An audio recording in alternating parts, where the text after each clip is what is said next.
بسم اللہ الرحمن الرحیم۔ میرے بھائیوں اور بہنوں، شعبان کا مہینہ بڑی رحمتوں والا اور بڑی برکتوں والا مہینہ ہے۔ ہمیں چاہیے کہ اس مہینے میں کثرت کے ساتھ زیادہ سے زیادہ اپنے رب کا ذکر کریں، اور ذکر کرنے والی زبانیں اللہ تعالیٰ کو بڑی پسند ہیں۔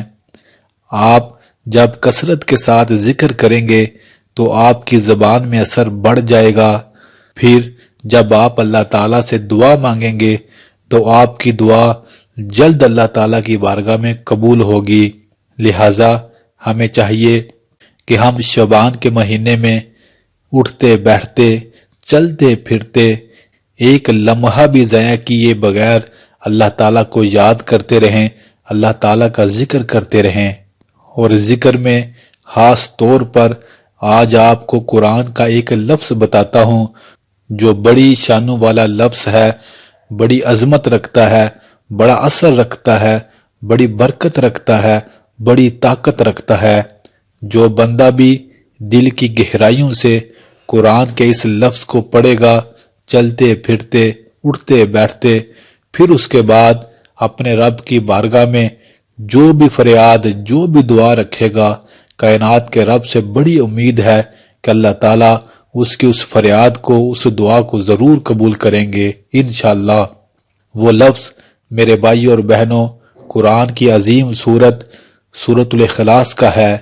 وہ لفظ، وہ وظیفہ یہ ہے: اللہ الصمد، اللہ الصمد، اللہ الصمد۔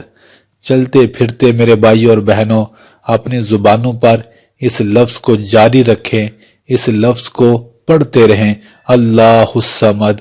اے اللہ، تو بے نیاز ہے، تجھے کسی چیز کی ضرورت نہیں، لیکن انسانوں کی تمام ضروریات کو تو ہی پورا کرتا ہے۔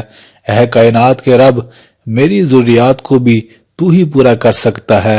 اللہ الصمد، اللہ الصمد۔ اے بے نیاز رب، میری ضروریات کو پورا فرما۔ اس لفظ اور اس کے ترجمے کو یاد کر کے ذہن میں رکھ کر پڑھتے رہیں۔ میرے بھائی اور بہنوں، اس لفظ کو زیادہ سے زیادہ پڑھیں، اور جب بھی پڑھیں اپنے ذہن میں اپنی حاجت، اپنی دعا رکھ لیں اور زبان سے پڑھتے رہیں: اللہ الصمد۔ اے اللہ، تو بے نیاز ہے، جب چاہے جو چاہے کر سکتا ہے، میری حاجتوں کو پورا فرما۔ اللہ الصمد، اللہ الصمد۔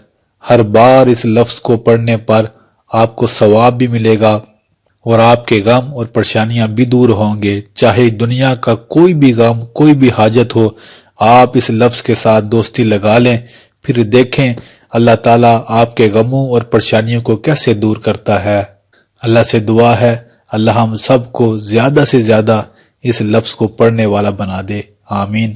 میرے بھائی اور بہنوں، اس ویڈیو کو ضرور شیئر کیجیے گا اور لائک کیجیے گا۔ کیا معلوم آپ کے شیئر کرنے سے کوئی مسلمان ان باتوں پر عمل کرے اور آپ کے لیے صدقہ جاریہ بن جائے۔